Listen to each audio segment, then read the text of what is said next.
या बातमीचे प्रायोजक आहे डॉक्टर योगेश राठोड यांचे Aadhar critical care hospital, Vijapur road, Solapur. ते म्हणतात साहेब हो चूक झालं, पण फक्त ते धार्मिक गुरु होतो त्यांना वगळा। तिथे उपलब्ध आहेत ते आरोपी म्हणजे आरोपीच आहे। तुम्ही कंप्लेंट द्या, आम्ही गुन्हे दाखल करतो। त्या राज्यात इल्लीगल आहे ते इल्लीगल आहे। मी परत सांगतो, ज्या ठिकाणी गाडी अडवला, माझे जे काही विशेष 3-4 मुद्दे आहेत फक्त तेवढाच मी आपल्याला शेअर करतो। नंबर 1, आता आपलं काही बांधवांच्या सूचना बघितलं तर जे कोणी अशा खरं गोरक्षक नाहीये पण गोरक्षणाच्या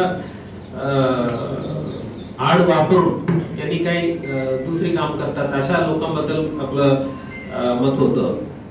पण मी आता 1.5 वर्षापासून बघतो कोणी येऊन अशा कंप्लेंट दिलं नाही, साहेब आम्हाला गाडी अडवून यांनी खंडणी मागितलं म्हणून।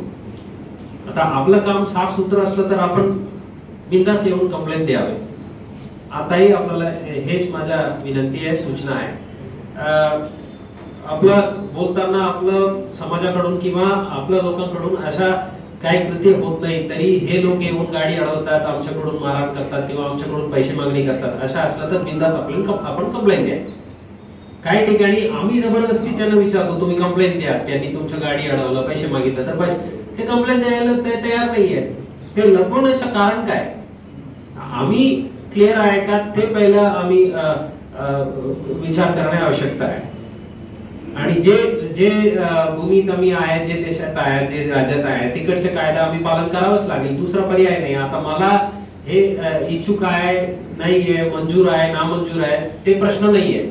महाराष्ट्र राज्यात हे कायदा आहे, आम्ही इथे राहत आहोत, आम्हाला हे पालन करावंच लागेल। सो त्यात काही कमी जास्ती आहे, हे बरोबर नाहीये, हे ठीक नाहीये, अशा जे प्रश्न आहे ना ते आपण लेजिस्लेटिव्ह लेवलला जे सुधारण करायची, त्यासाठी जे चेंजेस आणायची ते आपल्या हातात आहे। आपलं म्हणजे वोटर म्हणून आपल्या हातात आहे। ते मुद्दा शांतता समितीला चर्चा करून लेजिस्लेटिव्ह लेवलच्या चेंज आम्ही इथं करू शकत नाही। आम्ही 2 समाजामध्ये भांडण लावण्याचा प्रयत्न कोणी करू द्यायची नाही, हे आम्ही दक्षता घेत आहे। डायरेक्ट आमच्या सोशल मीडिया सेल कडून इन्फॉर्मेशन मिळाला, आम्ही डायरेक्ट जाऊन उचलतो। किंवा कुरेशी समाजांच्या काही लोकांवर गुन्हे दाखल झाला, 2 गुन्हे झाला, 3 गुन्हे झाला आणि त्यांच्या तडीपार आदेश काढला, अशा विषय जे आहे ते बरोबर आहे। जे रिपीटेडली ऑफेन्स दाखल झाला त्यांच्यावर तडीपारच्या कारवाई झालेल्या आहे। त्याच पद्धतीने ज्या लोकांनी खंडणी मागितलं अशा कंप्लेंट असलं तर ते माझ्याकडे ऑन रेकॉर्ड पाहिजे ना। 2 खंडणीचे गुन्हे दाखल झाले, 3 खंडणीचे गुन्हे दाखल झाले, त्यांच्याही तडीपार आदेश काढू ना, ते आम्ही तयार आहे। अॅनिमल क्रुएल्टी पेक्षा खंडणीच्या जास्ती दंड आहे।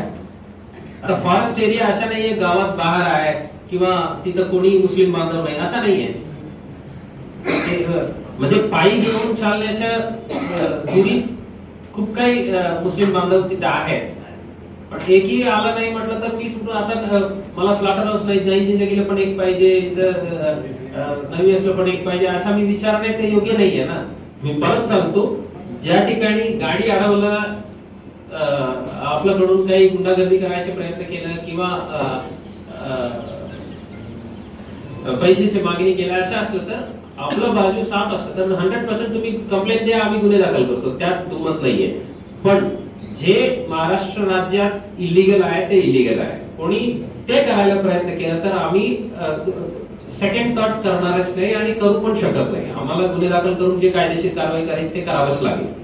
दुसरी गोष्ट सांगतो, कुर्बानीचे सणाचे दिवस कुर्बानी करताना काही ठिकाणी असाही अनुभव आहे, ते म्हणतात साहेब हो चूक झालं, पण फक्त जे आमचे धार्मिक गुरु होतो त्यांना वगळा। तसं होणार नाही। पाठवर जे तिथे उपलब्ध आहेत ते आरोपी म्हणजे आरोपीच आहे। सो आपलं सर्व धार्मिक गुरुला पण हे कळलं पाहिजे, त्यांनी काय असं मोकळ्या ठिकाणी फक्त एक ताडपत्री टाकलं आणि तिथं ते करत असतं तर तशा ठिकाणी सहभाग होणे त्यांच्या पण शोभनीय नाहीये, असं करू नये। सर्व ठाणेदार लोक आपल्या भागाच्या सर्व मौलाना मौलवी लोकांनाही सूचना द्या, असं जे काही इलिगल कारवाई होत असलं तर त्यात सहभागी व्हायची नाही. आणि नंतर काही खबर मिळाला आणि कारवाई केलं तर त्यात दुसरा पर्याय नाहीये.